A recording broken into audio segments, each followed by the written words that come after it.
All right, everyone, welcome back. This is the Chemistry Girl, and this is our second episode in our series on measuring in significant figures.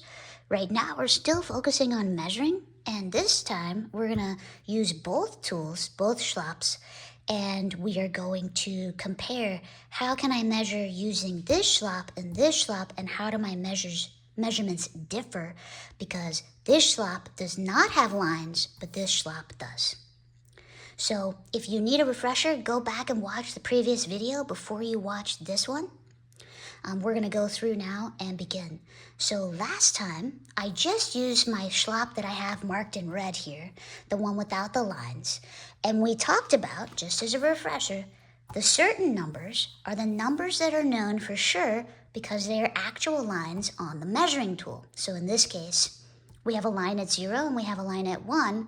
We don't have any lines in between. So the only certain values that we can be for sure or certain about them is the 0 and the 1. And that's why I underlined, these were my measurements from the last video.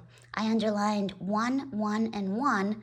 These are our certain numbers because when we measure this pencil, we see that if we are measuring it, it's for certain more than 1, and it's also for certain less than 2.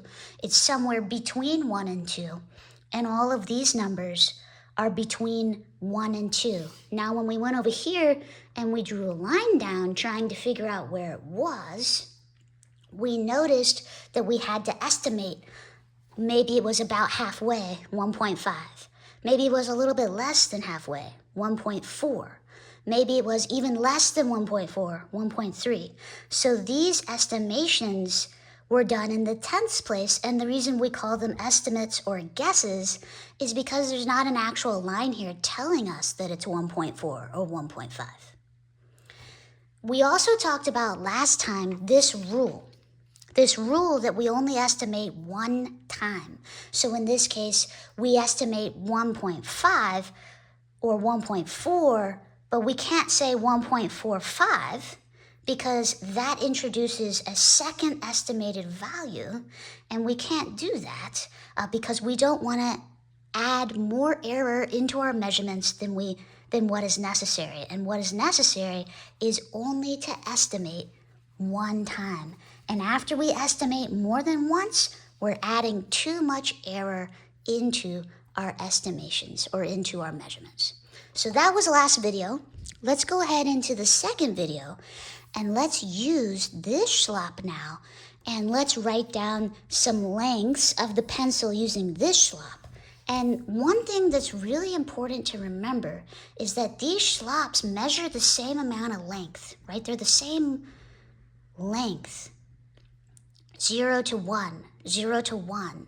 The only difference is that this schlop, which I'm going to use blue to indicate this schlop counts up by 0.1s or by tenths.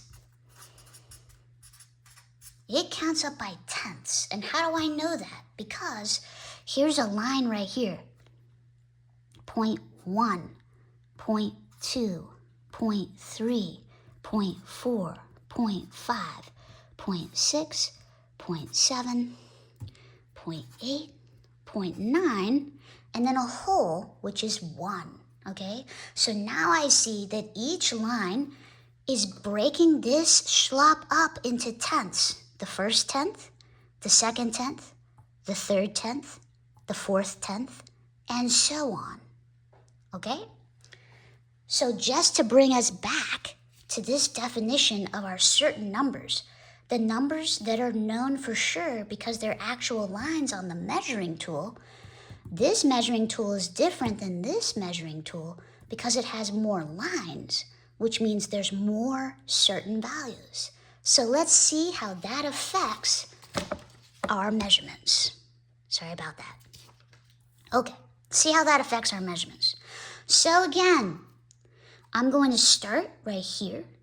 I'm going to bring my 0 up to the beginning of the object. I already have a mark here that this pencil is more than 1. And so I'm going to go ahead and move it. But now, this is what's really, really cool. Look at this. I have more lines here, so I'm certain all the way up until this point. I'm certain that the length of this pencil is at least 1.3. And the reason I'm certain about that is because there's actually a line there for 0.3. So I can be more certain about the length of the pencil. And then I start to see, well, it's at least 0.3, but it's not quite 0.4. It's somewhere in between 0.3 and 0.4.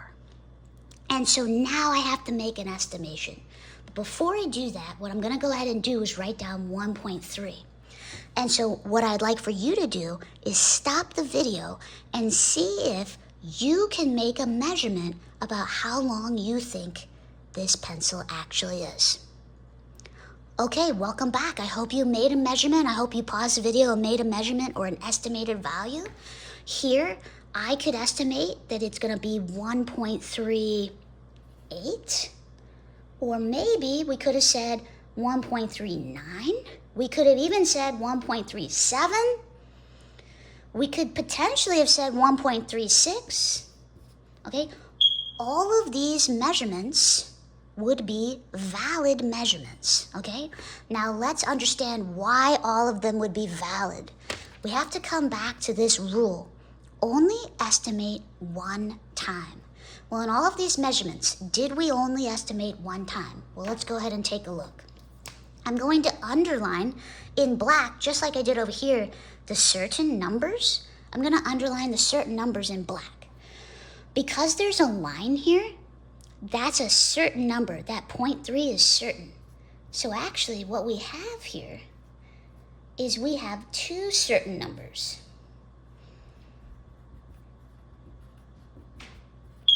We have two certain numbers. Instead of over here, we only have one certain number. Here we have two certain numbers, and the reason that is because we have more lines on our scale. Now over here, I underlined in green the estimated number. And in all of these, I will underline in green what we estimated. We estimated somewhere in here, it was going to be 1.38, 1.39, 1.37. So all of these are our estimate. Our estimates or our guesses. So if you wrote down any of these numbers, any of these measurements, you would have been correct. Now you could not have written 1.4 because it's very obvious that the pencil doesn't go all the way to the 0.4. And you could not have written 1.3 because it's obvious that the pencil goes past 1.3. But you could write anything in between 1.3 and 1.4 as long as you only put one estimate. What you could not have done was write 1.387. Why could we not have done that? Well, remember, our rule is only estimate one time. In this case, we have certain numbers, but then we also have two uncertain numbers or estimates, okay? And you're not allowed to estimate more than one time, so you'd have to get rid of this 7. And you'd have to either say 1.38 or 1.39 because you can only estimate one time. Okay, let's get rid of that because I want to move on from that. Now that we know how to measure using different measuring tools, and I want to come back to comparing these tools. And I want to talk about this concept of precision, or how close measurements are to each other. So the closer a measurement is to another measurement, the more precise that measuring tool is. So let's talk about that. I'm going to come back to this definition in just a moment. If we look at the red slop, we see that we're certain. Our only certain value is to this line, and then at some point we're estimating after that. So after here, the rest of this is estimated. If we're using the red slop. But if we're using the blue schlop, we see that when we move our ruler, we have more certain numbers, or we have more certain lines. And we can be certain all the way out to the point 3, which means we're only estimating this little section at the end of the pencil. So we see that when we use the schlop without the lines, we have to guess a very large portion of the pencil what that length is. But when we use a schlop with more lines, there's less room for error because we're only guessing a small section of the pencil's length because we have more certain lines on our ruler. And so how does this affect our measurements? If the definition, so if we come back to these for a second, we could say, because this one has less lines, it is less precise. And it is less precise because it has less certain numbers due to the fact that it has less lines. I'm going to put that over there for now. This one has more lines. So we can say that it is more precise. And the reason it's more precise is because it has more certain numbers. And this one corresponds to this small amount that we are estimating, whereas this one corresponds to this larger amount that we are estimating. Now let's look at how these things affect our measurements. We see the difference between 1.38 and 1.39 is plus or minus 0.01. That means to get from 1.39 to 1.38, we have to subtract 0.01. Or to get from 1.37 to 1.36, we have to subtract 0.01.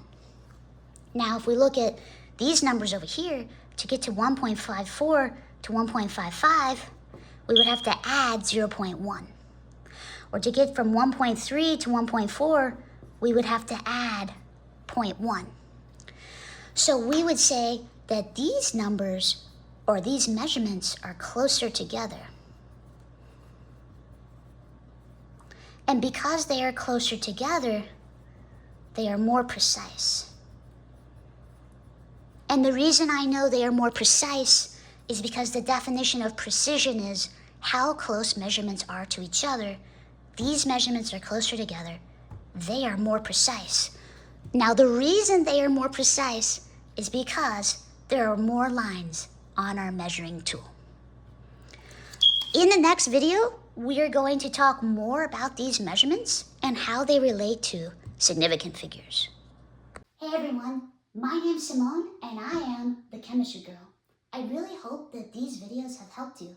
If so, please try to help me out in 3 different ways. Number 1, please like or subscribe to these videos and share them with your friends, especially people who need extra chemistry or physics help. Number 2, are you seeking out a tutor?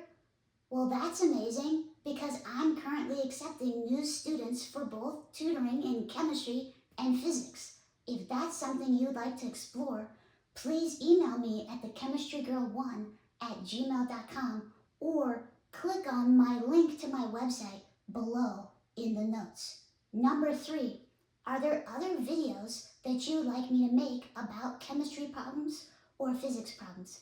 If so, comment below and I'll be sure to get right on that and get back to you real quick with a new video. Keep watching, have a great day, and keep living, laughing, and loving.